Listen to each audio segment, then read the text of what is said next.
Hey guys, tonight we're heading out west. Not the glamorous, gunslinging version with saloons and duels at high noon. No, we're talking about the part everyone forgets about, when the sun went down, the wind picked up, and the Great Plains turned into a frozen wasteland. So, grab a blanket, settle in, and let us drift back to the Wild West, where surviving a winter night wasn't about bravery. It was about not freezing solid before morning. If you ever picture the Wild West, chances are it's all dust and tumbleweeds, maybe a sheriff squinting at a wanted poster. But most of the year, that same landscape was brutally cold. The kind of cold that didn't just bite, it gnawed.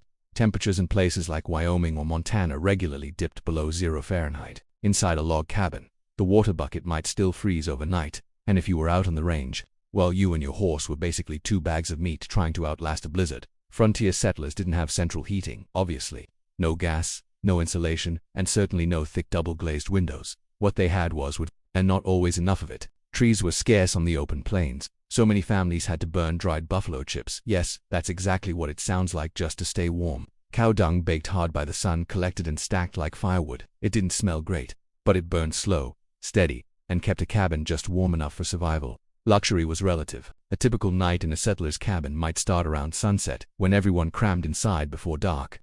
Cabins were tiny, 1 room, maybe 2 if you were fancy. Walls made of roughly hewn logs, chinks stuffed with mud and straw. If you were lucky, the roof didn't leak snowmelt onto your bedding. They'd light the fire, usually with coals carried from the day before, because striking new flint every morning was a pain. The fire never went out, not if they could help it. Losing it meant spending an hour relighting it while your hands turned blue. Inside, everything smelled of smoke, damp wool, and sweat. A stew pot might bubble weakly on the hearth, mostly beans, maybe a bit of salt pork if things were going well. Children huddled under quilts or buffalo hides. Adults took turns tending the fire through the night. And still, frost crept down from the roof beams. Now, cowboys, the iconic image of Western grit, had it worse. Out on the open range, they worked through winter, herding cattle that were just as miserable as they were.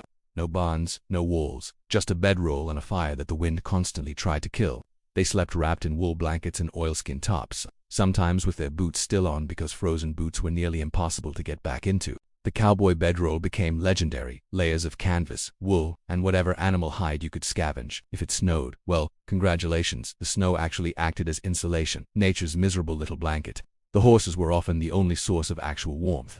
Cowboys would sleep near them or even use a saddle as a windbreak. In extreme cases, they'd bury themselves in hay or under their saddles to survive the night. It wasn't heroic, just stubborn. And stubbornness was the frontier's main survival trait. Meanwhile, up in mining towns like Leadville, Colorado, or Virginia City, Nevada, winter was a special kind of torture. Imagine wooden shacks built in a hurry, perched on frozen mountainsides. Temperatures dropped below -20 degrees Fahrenheit, and whiskey froze solid in the bottle. Which, for miners, was probably the biggest tragedy imaginable. They slept in long underwear that hadn't been washed since the previous summer.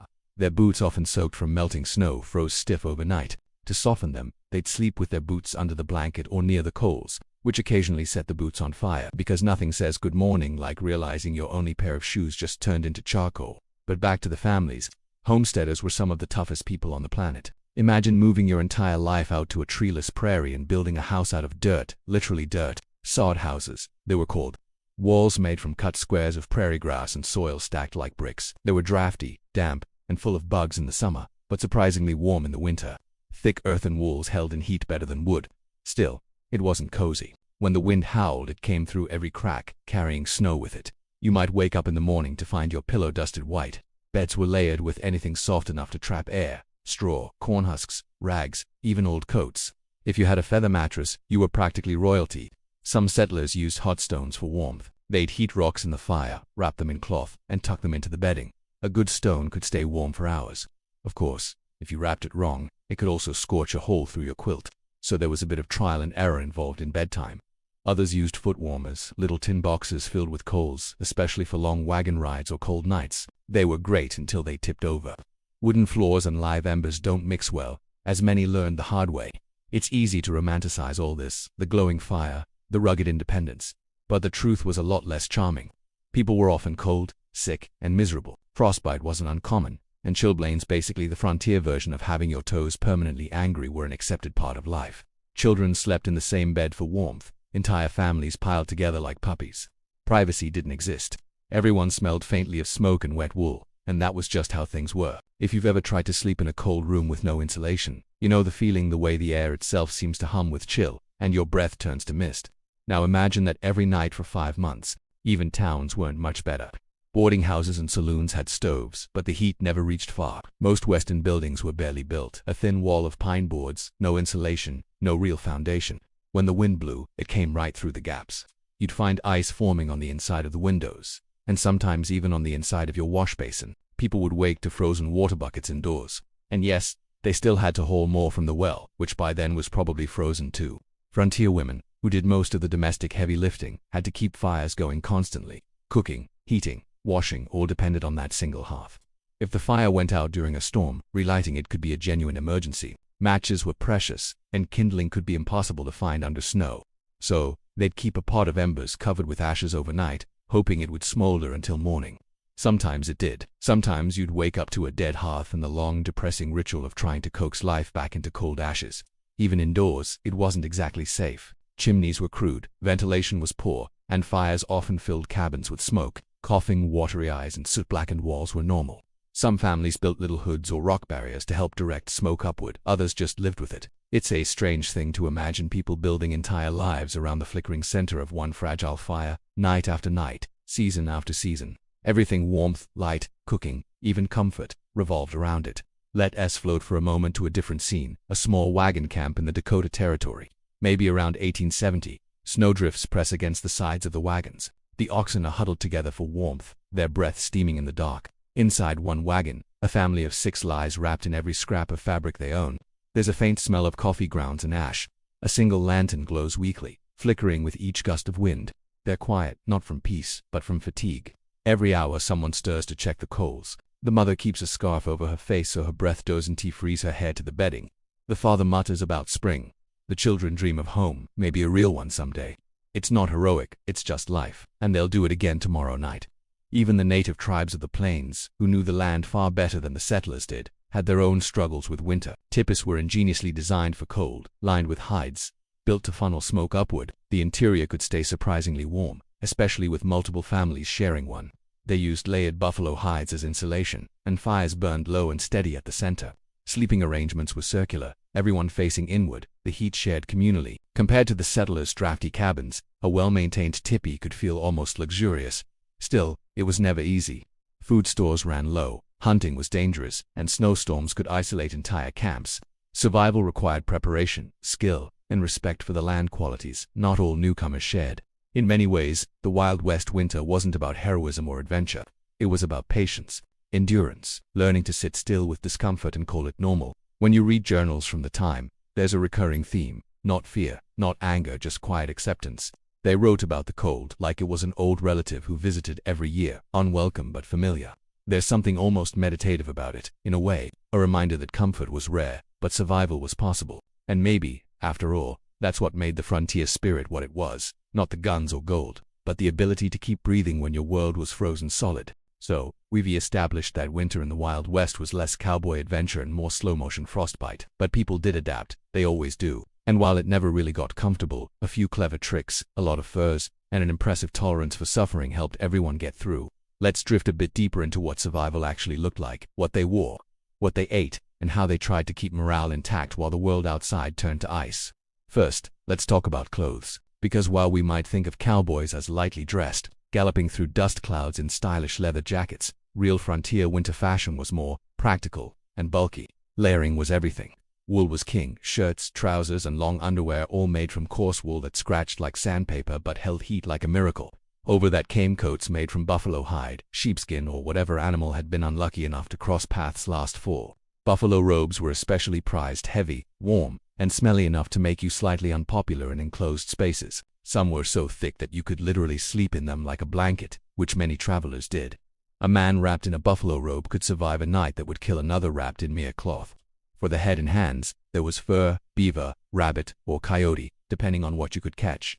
Mittens were favored over gloves since they kept fingers together, sharing warmth, and boots. They were stuffed with straw, newspaper, or even dried grass for insulation. Basically, if it trapped air, it went into your shoes. Frontier fashion wasn't pretty, but it kept your toes attached. Women had it worse. Layered skirts and petticoats were terrible in wind and snow, and washing clothes in winter was practically an act of martyrdom. So, they improvised. Many wore men's trousers under skirts when it got bad, a quiet rebellion against both the weather and social norms. Wool shawls, hand-knit stockings, and cloaks made the rounds in every settlement. In mining camps, women sometimes lined their clothing with flour sacks, which might be the most literal example of making ends meet. Now, warmth is one thing, but you can't keep warm if you're starving. Food in winter was another constant struggle. There were no grocery stores, no food deliveries, and very few green things that dared to grow in February. Everything had to be stored, dried, salted, or canned before the first snow hit. Beans, salt, pork, cornmeal, flour, coffee, and dried fruit made up the holy grail of winter rations. Families filled barrels with salted meat and jars of preserves. Root cellars dug into the earth, stayed cool in summer and just warm enough in winter to keep potatoes from freezing. Out on ranches and cattle drives, meals were simpler. Beans, so many beans. If a cowboy didn't eat beans 3 times a day, it was probably because the beans were still frozen. They'd make cowboy coffee a strong, gritty brew, boiled directly over the fire until it resembled both coffee and mud. It was caffeine, warmth, and a morale boost all at once. Sometimes it even tasted like coffee. Meat preservation was crucial. In cold regions, people hung slabs of beef, deer, or buffalo in smokehouses or even directly outside, letting the cold itself do the work. The air was so dry that meat could last for months. The downside was, of course, having to chisel your dinner loose from an icy wall. If you were traveling, you ate whatever, didn't freeze solid. Jerky biscuits, maybe a chunk of cheese if fortune smiled. Hot meals were rare luxuries, and fires were too precious to waste on cooking elaborate dishes. Speaking of fires, everyone had their own methods of keeping the flame alive. Coal was valuable but hard to get, so people burned anything combustible. Wood, dung, dried grass, old furniture. In some mining towns, they even burned grease or lard in crude lamps. Necessity, as they say, doesn't care about smell. Fireplaces were often small, shallow, and inefficient, but they were the heart of the home. Every evening, families gathered around them like worshippers before an altar. The fire dictated everything: where you sat, how you cooked, and whether your socks were damp or dry by morning. At night, embers were buried under ashes to keep them alive. In the morning, a puff of breath and a bit of straw could coax them back into flame. It was a daily ritual, part survival, part meditation. Frontier beds were also an experiment in physics. They had to be warm but not flammable. The classic setup was a rope bed, wooden frame, ropes strung crisscross like a hammock. Over that went a straw tick, basically a big bag of straw. You'd refill it when it got flat, or when too many bugs decided it was communal housing. On top went quilts, blankets, buffalo hides, and anything else that wasn't nailed down. Some families even used carpets or saddle blankets for extra warmth. By the time you crawled in, you were swaddled like a human burrito. Getting out in the morning took courage. And then there was the noise. Wooden walls creaked in the cold. Icicles formed inside windows. The wind moaned through cracks, sometimes sounding uncannily like voices. Settlers described hearing what they called ghost winds, eerie howls that rolled across the plains at night. It's easy to imagine lying awake, wrapped in furs, listening to that endless sound. No lights, no town nearby, just you and the cold. It must have felt like living on another planet. Let's drift into a mining town again. Say, Deadwood, 1878. By this time, the town had a few luxuries: coal stoves, thick curtains, maybe even sawdust insulation in some buildings, but it was still a rough life. Men slept in crowded bunks, boots by the fire, hoping the soles wouldn't crack overnight. The air was heavy with pipe smoke and the constant smell of unwashed wool. People used whatever they could find for bedding: newspapers, hay, even flour sacks, stuffed with rags. Luxury hotels bragged about having 2 blankets per bed, which tells you how low the bar was. If you had the money, you could buy a coal stove and sleep without shivering. If you didn't, you just stayed drunk enough to stop noticing. In frontier towns, winter changed the rhythm of life. Outdoor work slowed. Trading posts closed early, and evenings stretched long and silent, broken only by the hiss of the fire or the occasional harmonica from next door. It wasn't a season of excitement. It was one of endurance, of quietly waiting for spring. People told stories, read if they could, or just stared at the flames. Entertainment was minimal. Sometimes the only thing to do was complain about the cold. Journals from the time are full of it: endless remarks about how deep the snow was, how frost cracked their dishes, how livestock froze standing up. One woman in Kansas wrote, "The wind found every seam in our house. The baby's breath froze on his blanket." Another noted that she hadn't felt her toes properly since November. These weren't exaggerations. It was simply the price of being alive in a place no one had quite figured out how to live in yet. Travel in winter. That was another brand of foolish bravery. Stagecoaches still ran, but barely. Drivers fought through snowdrifts taller than the horses. Passengers huddled together for warmth, wrapped in buffalo robes, often too numb to speak. Inside those wooden boxes, Every breath fogged the windows, and ice collected on mustaches and lashes. When the roads were impassable, mail carriers sometimes resorted to snowshoes or sleds. The U.S. mail was determined, if nothing else. There are stories of carriers walking for miles through blizzards, faces frostbitten black, just to deliver a few letters. And yes, the mail still got through eventually. Trains helped later on, of course. By the 1880s, the expanding rail network meant supplies could reach even remote towns in winter. Coal, flour, and canned goods became a little more reliable, but for many years before that, survival depended entirely on what you'd managed to store away. Let us float back to the ranches for a moment, where livestock and humans suffered side by side. Ranchers spent nights breaking ice so cattle could drink, or herding them into makeshift corrals for shelter. A bad winter could wipe out entire herds. In 1886, one such winter, now called the Big Dayuk, nearly ended the open-range cattle era. Blizzards buried the plains for months, and temperatures hit -40 degrees Fahrenheit. Tens of thousands of cattle froze where they stood, their carcasses later found piled along fences they'd tried to cross. Cowboys rode out in spring and found what they described as a land of bones. That's how harsh winter could be, not just inconvenient, but apocalyptic. Yet people kept coming. Settlers didn't turn back. They built thicker walls, stockpiled more wood, bred heartier cattle. Over time, the frontier learned to fight the cold more effectively. New stoves arrived, iron, efficient, and much safer than open fires. Some even had ovens attached, a luxury unheard of a generation earlier. Blankets improved to wool mills in the East shipped out better quality cloth, and the invention of cotton batting made quilts warmer. By the 1890s, some homes even had rudimentary insulation, sawdust, newspaper, or straw stuffed into walls. It wasn't cozy, but it was progress. Even then, though, old habits lingered. People still brought heated stones to bed, still wore hats indoors, still used their animals for warmth. One traveler noted that in the Rockies every dog is welcome under the blanket, provided he doesn't snore, and honestly, who could blame them? Winter in the Wild West wasn't glamorous. It was bone-deep monotony, broken by chores, cold fingers, and endless nights. But within that harshness, there was also a strange calm. The world shrank, just a fire, a few faces, and the sound of the wind outside. It's easy to imagine those evenings, a family huddled in dim firelight, too tired to talk much, just listening to the logs crackle. Someone might hum softly, a child might ask when the sun will come back. And outside, the snow keeps falling, indifferent and silent. That was the real Wild West, not a land of duels or gold rush glory, but of quiet endurance. A place where survival itself was the story. Let's settle in again. We're still out on the frozen frontier, somewhere between survival and stubbornness. The fire's low, the air's cold enough to sting your lungs, and everyone's just trying to make it through another endless night. But believe it or not, winter in the Wild West wasn't only misery. There were small comforts, quiet joys that made the season bearable. Moments when people managed to carve out warmth, not just from fire, but from each other. Let's start with the simplest of all. Community. Out there, neighbors were few and far between, but winter had a way of drawing people together. If you lived within a day's ride of another family, odds were you'd visit each other during the long cold months. Sometimes just for a cup of coffee. Sometimes because being snowed in alone for too long made you start talking to the stove.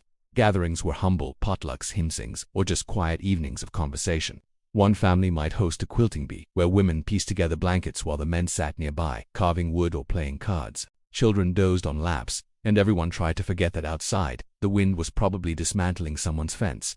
There wasn't much luxury in these moments, but they meant everything. For people who lived months without hearing another voice, a few hours of laughter could feel like sunlight. Church gatherings were another cornerstone of frontier winter life. The buildings were cold, sometimes barely warmer than outside, but no one cared. Faith and habit kept them going. And honestly, it was as much about seeing familiar faces as it was about salvation. People brought lanterns, blankets, and sometimes their dogs, because a warm dog was worth any sermon. Afterward, they'd linger, trading stories and news, sharing baked bread or leftover pie. Even if the pie was mostly crust and regret, it was still a treat. Holidays, too, took on a special glow in winter. Christmas in the Wild West was simple but heartfelt. There were no electric lights or store-bought decorations. People made garlands from pine branches and berries, hung stockings by the fire, and sometimes strung popcorn if they had any to spare. Gifts were usually handmade, knitted scarves, carved toys, or maybe a tin of molasses cookies. Children didn't expect much, and that made the little things feel magical. A single orange, rare and fragrant, could make a Christmas morning unforgettable. Carols were sung softly, sometimes off-key, but full of warmth, and for a few hours, the cold didn't seem quite so cruel. Meanwhile, out on the cattle ranches, cowboys found their own ways to stay sane through the long dark months. They played cards, told tall tales, and invented songs to pass the time. You can thank those winters, in part, for the birth of cowboy music. Slow, melancholy tunes about longing, cold, and the endless horizon. A man alone under a sky full of stars, half asleep by the fire, might hum just to remind himself he was still alive. And in that loneliness, music became a kind of company. Then there were the small comforts, the things that didn't seem like much but meant everything. A warm mug of coffee, fresh bread, when the yeast actually worked, a letter from back east, even if it took months to arrive, a new pair of socks, knit by someone's hands. In winter, the smallest luxuries became priceless. One settler wrote, "We treasure the first whiff of coffee in the morning as though it were gold." And considering how bad frontier coffee usually was, that's saying something. Even chores could be oddly comforting. Milking the cows, chopping wood, fetching water, they gave rhythm to the frozen days. As long as your body was moving, you were warm. Stop for too long, and the cold crept in like a patient animal. Women baked constantly, not just for food, but for heat. An oven could turn a cabin from freezing to tolerable in an hour. The smell of bread or stew made the whole place feel alive, even if you were still wearing 3 layers of socks and regretting every life choice that brought you west. Let's float now to a small boarding house in Nebraska, around 1882. Snow piles against the door, and the sound of boot stomping echoes through the narrow hall. Inside, travelers crowd around the stove, men with frost in their beards, faces red and raw from wind. The room smells of smoke, whiskey, and wet wool. A woman ladles soup into tin bowls, watery but hot. No one talks much. You can almost feel the exhaustion hanging in the air. Later, when the stove burns low, they'll all curl up under heavy blankets in narrow bunks, boots nearby so they don't freeze. The walls creak, someone snores, someone else mutters in their sleep about home. And outside, the snow falls soundlessly, burying the world a little deeper. That's winter in the West, quiet, heavy, and full of strange peace. Sometimes the cold was a test of relationships too. Couples trapped together for months in tiny cabins learned patience or didn't. Frontier diaries occasionally hint at tensions that arose when snow kept people indoors too long. In plain terms, cabin fever was real. Arguments over wood, food, or chores could simmer like low fires, but for many there wasn't room for grudges. Life was too fragile. You could fight, but you still had to share a blanket that night. Then there were the little things that reminded people they were still part of something larger. Traveling preachers, peddlers, and mail carriers brought bits of the outside world news, gossip, even books. Reading was a treasured pastime when the wind howled and the nights never seemed to end. Bibles, almanacs, and tattered novels were passed around until the pages tore.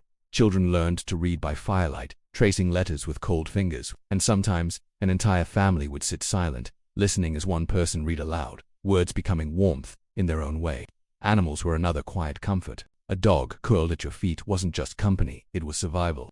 Cats kept mice away from food stores, and horses were treated with reverence. When storms raged outside, people checked on their animals before themselves. In a landscape that could turn deadly overnight, loyalty was mutual.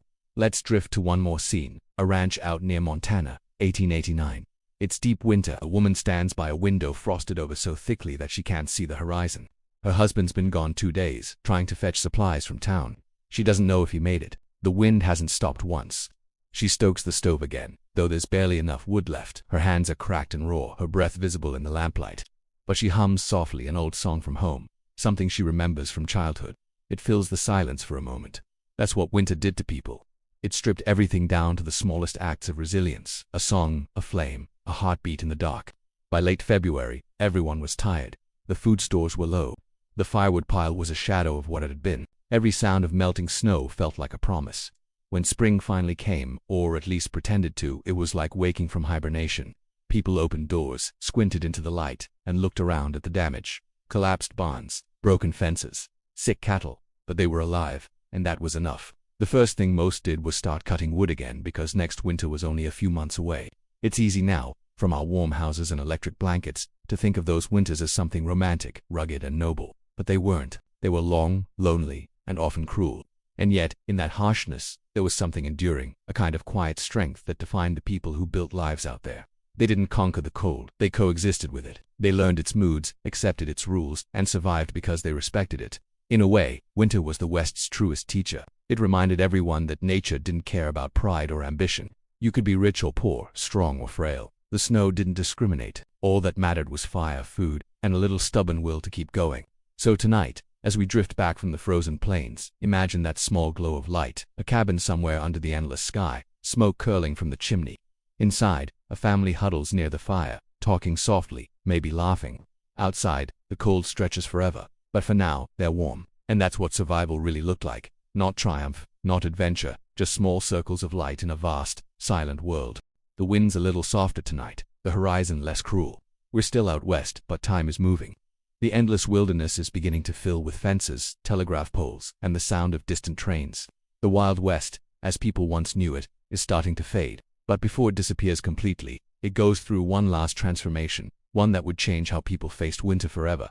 Let's start with something simple: iron. When railroads began carving across the continent in the mid to late 1800s, they didn't just bring passengers and goods, they brought warmth. Not the emotional kind, the literal kind. Before the railroads, coal was a luxury in most of the frontier. People burned wood, dung, or even twisted hay to keep their stoves alive. But once trains began running, towns could finally import coal, and that changed everything. Coal burned longer, hotter, and more reliably than wood. It meant that for the first time, people could keep a steady heat through the night without feeding the stove every few hours. That simple comfort, waking up without frost on your blanket, felt almost modern. And as the rails stretched farther west, so did the reach of warmth. But let's not skip too far ahead. For those living far from rail lines, winter was still a daily battle. Yet, by the 1880s, ingenuity had begun to fill the gaps left by hardship. Frontier inventors were everywhere, tinkerers and blacksmiths making tools that could withstand the cold, homemade stoves built from scrap iron, double-walled chimneys that trapped heat longer, even crude heat exchangers, sheets of tin nailed behind the stove to reflect warmth into the room. It wasn't comfort as we know it. It was survival made slightly easier, one clever trick at a time. And then there were the railroad towns themselves, little clusters of light in the endless dark. By the 1870s, names like Dodge City, Abilene, and Cheyenne were more than outposts. They were communities connected by iron and steam. And winter, while still hard, became a season people could prepare for instead of just endure. Merchants stocked coal, salt pork, and kerosene lamps. Blacksmiths sold iron stoves and repaired wagon wheels before the snow fell. Hotels offered blankets thicker than saddle pads, and saloons promised whiskey strong enough to thaw a man's bones, or at least make him forget they were cold. The frontier was slowly becoming a little less wild. Life also changed inside the homes. As people earned more, they began building better cabins and houses. The single-room log shacks of the early settlers gave way to frame houses with small windows, thicker walls, and sometimes even insulation. Sawdust, straw, or scraps of newspaper packed into the gaps. Wallpaper became popular not for style, but for warmth. It sealed cracks and trapped heat. Even a few sheets of old catalogs glued to the walls could make a difference. And for those who could afford it, the great marvel of the late century arrived. The Castian stove. It was heavy, expensive, and absolutely life-changing. No more open hearths that wasted half the heat up the chimney. No more smoke filling the room or sparks burning holes in blankets. With a stove you could cook, heat, and sometimes even dry clothes all in one neat iron box. People treated them almost like members of the family. When settlers moved west, the stove rode with them, tied to the wagon or packed carefully in straw. It wasn't just equipment, it was survival. By the 1890s, another quiet revolution arrived, the mail-order catalog. It sounds small, but imagine this. You're living in a cabin hundreds of miles from a real store. The nearest town might take a day or two to reach by a wagon. And suddenly, you can flip through a thick book and order flannel shirts, wool socks, heavy quilts, and even fur coats. Companies like Montgomery Ward and later Sears, Roebuck & Co. turned the dream of comfort into something tangible. You mailed a letter, waited a few weeks, and one day a wagon showed up with a crate full of warmth. For people who'd grown up freezing, that felt almost magical. But even with progress creeping in, winter still carried danger. Blizzards didn't care about trains or towns. The Great Blizzard of 1888, often called the Schoolhouse Blizzard, reminded everyone just how fragile civilization was. It hit the Great Plains without warning, dropping temperatures from mild to deadly in hours. Children were trapped in schoolhouses, farmers lost in fields only a few hundred yards from home. Hundreds froze before the storm cleared. It was one of those moments when nature reminded everyone who was still in charge. Afterward, people began building storm cellars, digging snow tunnels between barns and houses, and installing ropes to guide them home through whiteouts. Every new trick was learned the hard way. As decades passed, the spirit of survival didn't vanish, it simply adapted. Electricity hadn't reached most of the frontier yet, but kerosene lamps became the glow of progress. Their soft yellow light replaced smoky tallow candles, and while they didn't make the cold go away, they made the nights feel a little less endless. Children could read by them. Families could gather long after sunset, talking or sewing or listening to the ticking of a clock. A small flame, protected under glass, became a symbol of stability. Out on ranches, technology brought subtle but real changes too. Windmills began pumping water from deep wells, saving countless hours of back-breaking labor. That meant more time to cut wood, mend fences, and prepare for winter storms. Some ranchers even built bunkhouses with shared stoves, turning freezing nights into something almost communal. Imagine a dozen men gathered around one iron stove, boots steaming, cards in hand, laughter rising with the smoke, the wind howling outside, ignored for a while.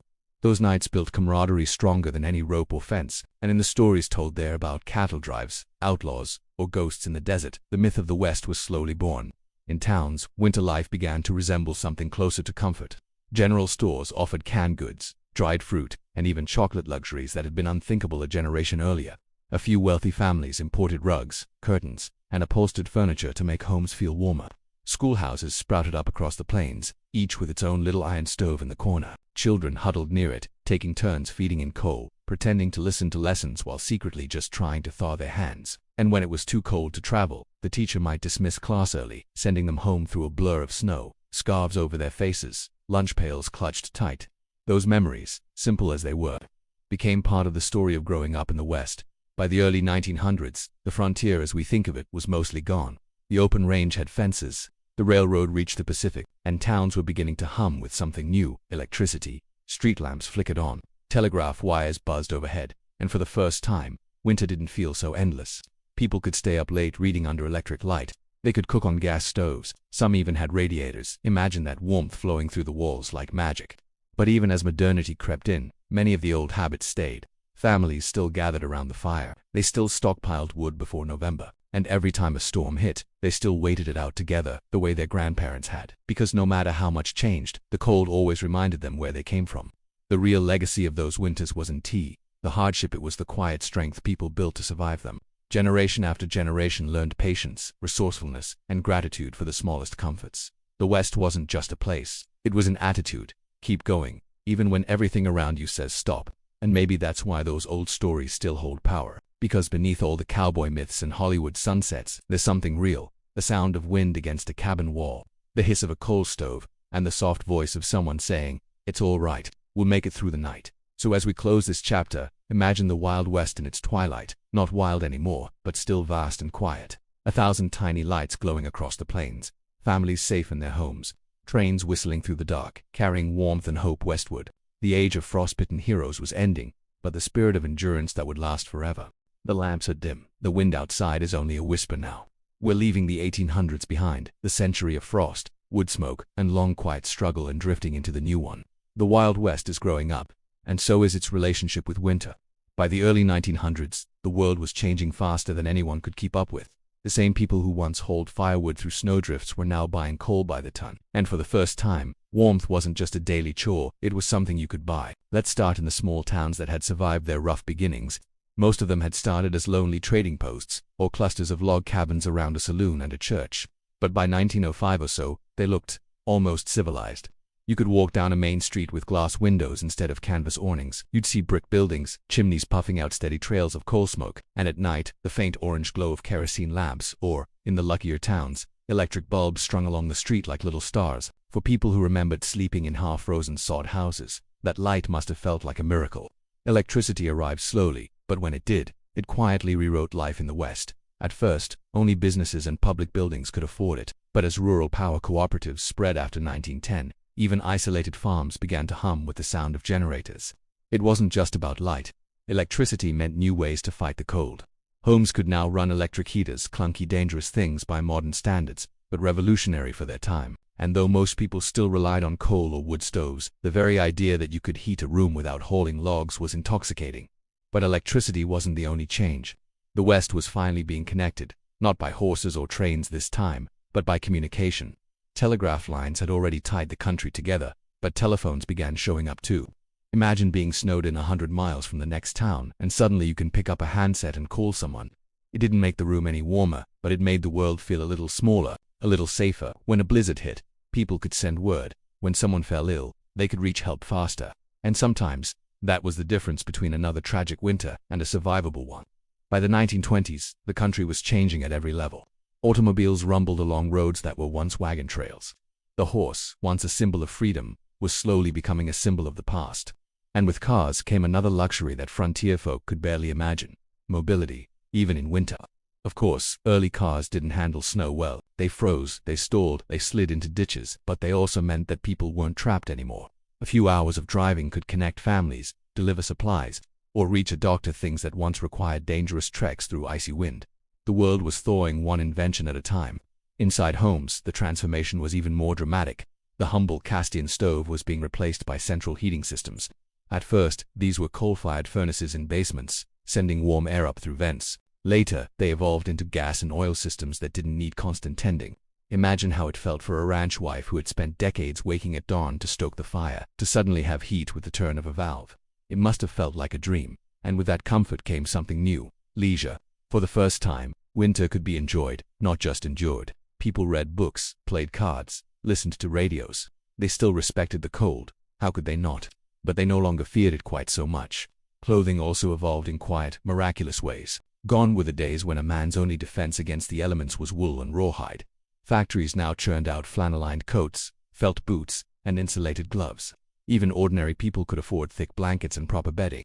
The humble long johns, that eternal symbol of Western winters, became mass-produced, soft, and far less itchy. And thanks to growing trade networks, even frontier families could buy clothes made in New York or Chicago, shipped west by rail. It wasn't luxury.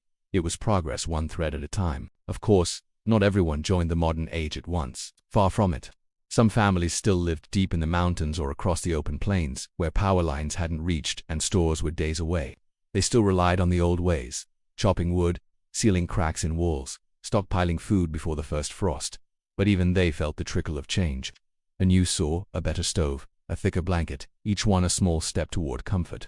It's as easy to forget that the story of the West didn't end with cowboys and cattle drives. It went on quietly, in the homes of families who kept living there long after the last gunfight was fought. Let's talk about one more unsung hero of winter survival: the community. Isolation was always the real killer out west, not just cold or hunger, but loneliness. When a storm rolled in, it could trap people for days, even weeks. So neighbors began forming what we might now call informal safety networks. If smoke didn't rise from a chimney after a blizzard, someone would ride out to check. If a child got sick, everyone chipped in. If a barn collapsed under snow, the whole community came to rebuild. These weren't laws or systems, they were habits, built from experience, from knowing how thin the line was between surviving winter and becoming a story about it. By the 1930s, life in the West had reached a strange balance, halfway between old and new. You could still find horse-drawn wagons clattering down frozen dirt roads, right beside automobiles coughing in the cold. Electric lights glowed in one house, while the next still relied on kerosene. But across all of it, one thing had changed for good: attitude. The cold was no longer something to fear. It was just another season, something you planned for, adapted to, and talked about over coffee. The memory of real frontier winters, the bone-deep kind that froze water buckets indoors, was fading into legend. And then came the radio. For a region that had once depended on letters and word of mouth, the radio was pure magic. You could sit in your warm kitchen and hear voices from hundreds of miles away. Weather reports, music, storytelling, the kind of connection that erased loneliness. During long winter nights, people would gather around the set, listening to crackling broadcasts. The hum of the machine, the static between stations, it became the soundtrack of a new era. It's funny how the West, a place once defined by silence, ended up so full of voices. By the 1940s, the last traces of the old frontier had nearly vanished. World War II brought industry, jobs, and technology even to the most remote areas. Electric grids expanded, roads improved, and cars became reliable enough to travel through snow. The log cabin gave way to the modern home. Coal furnaces turned to gas heaters, and children who had once fallen asleep under buffalo hides now curled up under electric blankets. The Wild West had gone warm, but still in every old farmhouse, every mountain cabin that survived the decades, there's a certain sound on winter nights. The hiss of the wind against the roof, the creak of old wood, the steady hum of a heater or stove. It's not silence, it's continuity, a whisper from the past reminding us how far we've come and what it took to get here. Because surviving winter in the West was never about heroism. It was about endurance, patience, and a stubborn refusal to give up. And even now, that spirit lingers in every ranch hand, checking fences at dawn. In every farmer stacking wood before the snow, in every quiet town that still glows warm against the cold. So as we drift toward the end of our story, picture it one last time. The vast American plains under snow, a tiny house with light in its windows. Inside, a family gathered close, tired, content, warm. They don't think of themselves as pioneers, but they are. Just by making it through another winter, they've joined a legacy older than the country itself. The frontier is gone. But the people, the kind who faced the cold with grit and quiet grace, they're still out there. And maybe, when the wind howls outside your own window, you'll think of them. The ones who built fires from frozen wood, patched walls with rags, and believed, somehow, that spring would come. The fire's low. The snow drifts quiet outside. And we're here to finish our journey through the cold, silent nights of the Wild West. It's been a long path from half-frozen cabins to coal furnaces, from buffalo hides to electric heaters. And now, let's pause, breathe, and reflect. If you've been listening closely, you've probably noticed a pattern. Winter in those days wasn't just weather. It was a teacher, a rule-maker, and sometimes an unforgiving companion. It demanded respect, ingenuity, and endurance. Every log chopped, every blanket layered, every fire coaxed back to life. It was survival, not glamorous survival. Not heroic in the way stories of shootouts or gold rushes can be. Just quiet, patient survival. Think of the people we've met along the way. The frontier families, huddled in tiny cabins, women baking bread not for comfort but to keep the stove hot. Children reading by flickering candlelight while the wind moaned outside. Cowboys keeping watch over cattle, boots frozen, faces red from frost, all of them stubbornly alive through months that tested them to their limits.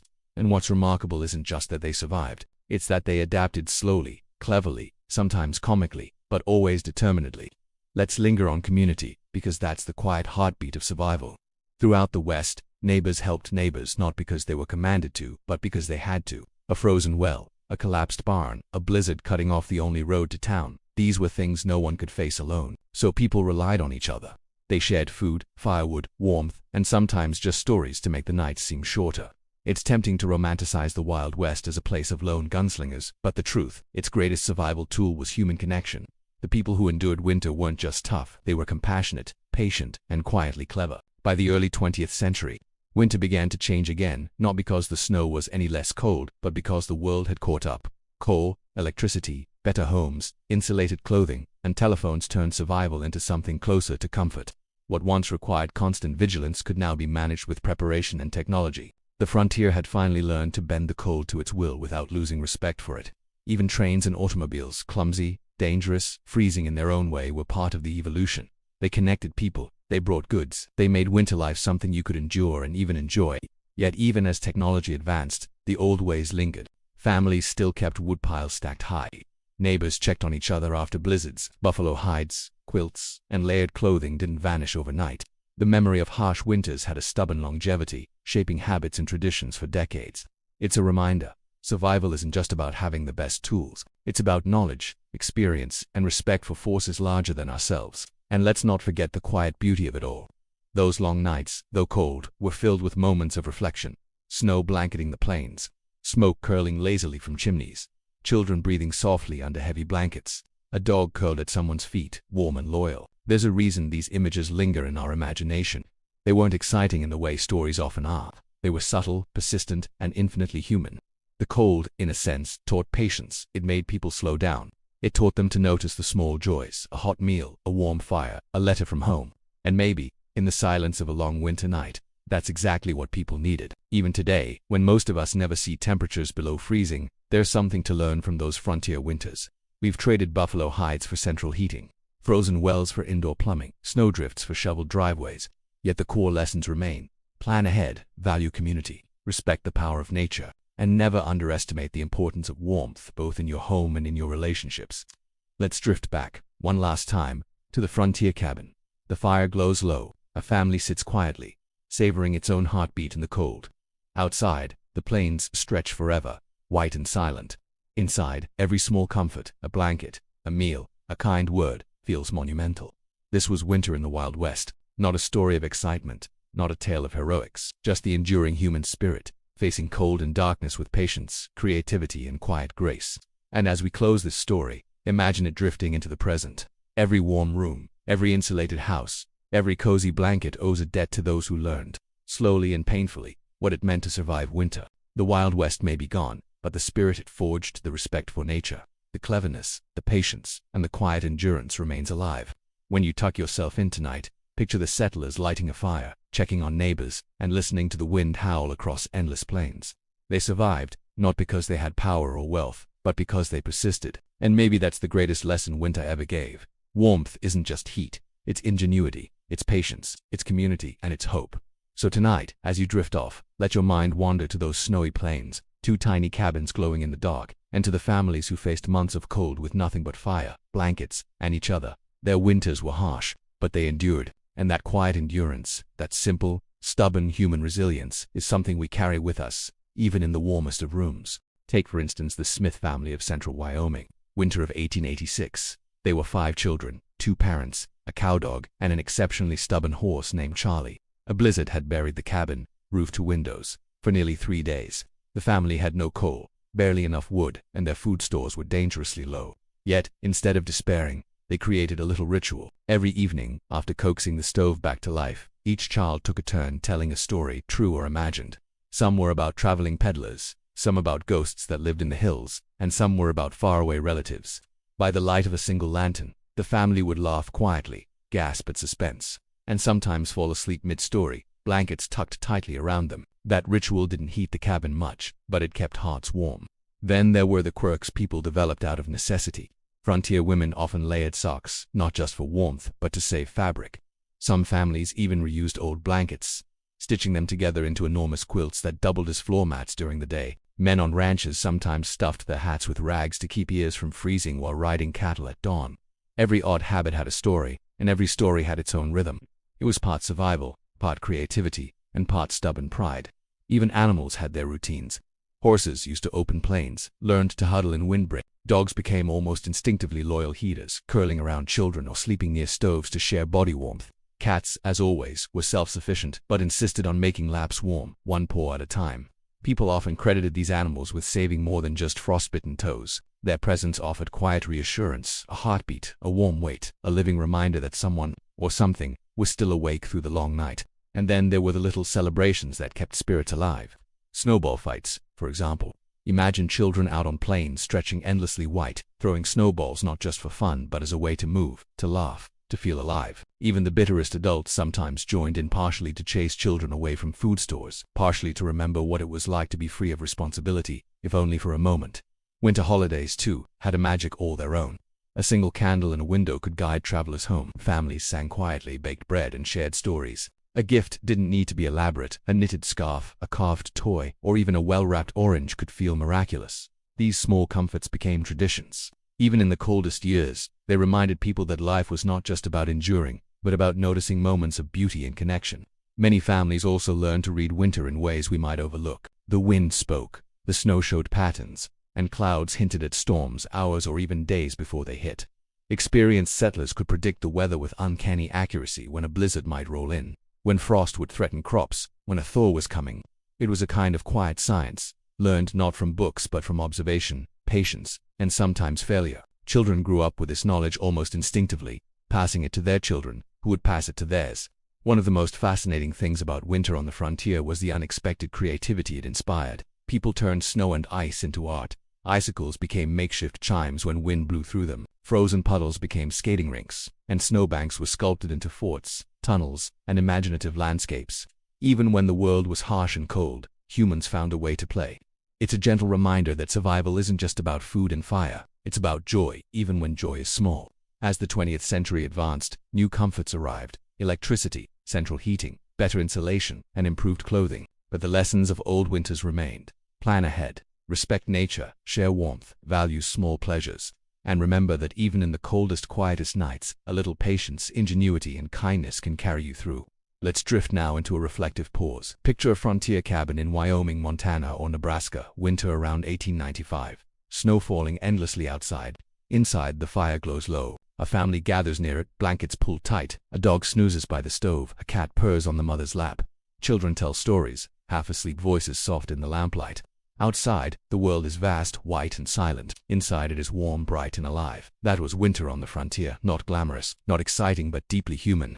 And here's a thought worth lingering on. When you walk through winter today with heated homes, insulated clothing, and endless conveniences, every small comfort has a shadow of those frontier nights. Your blanket, your hot tea, the quiet hum of a heater, the soft glow of a lamp. They are the modern echoes of snow, frost, and patience. Every warm room is built upon the knowledge, creativity, and endurance of people who faced months of cold with nothing but grit and ingenuity. They survived because they valued warmth, not just for the body, but for the soul. Because they knew that comfort could be as simple as a story, a song, a shared meal, or a quiet glance at someone you love. So tonight, as you settle into your own cozy corner, remember the Wild West winters, the long nights, the snowdrifts, the frostbitten fingers and toes, the families, the animals, the stories, the laughter, and the small triumphs over cold and darkness. Even if we never experience snow that deep or nights that long, the lessons remain. endurance, creativity, community, kindness, and the quiet joy of finding warmth in any form when the world outside is cold, silent, and unyielding. Drift off now. Picture the plains under soft moonlight, cabins glowing with firelight, dogs curled at feet, families tucked into quilts, stories murmured in the lamplight, and know, as you fall asleep, that humanity has always found a way to survive winter, not with grandeur or spectacle, but with quiet, patient warmth. That's the legacy of the Wild West winters, and perhaps, in some small way, it's a part of every warm room we ever sleep in.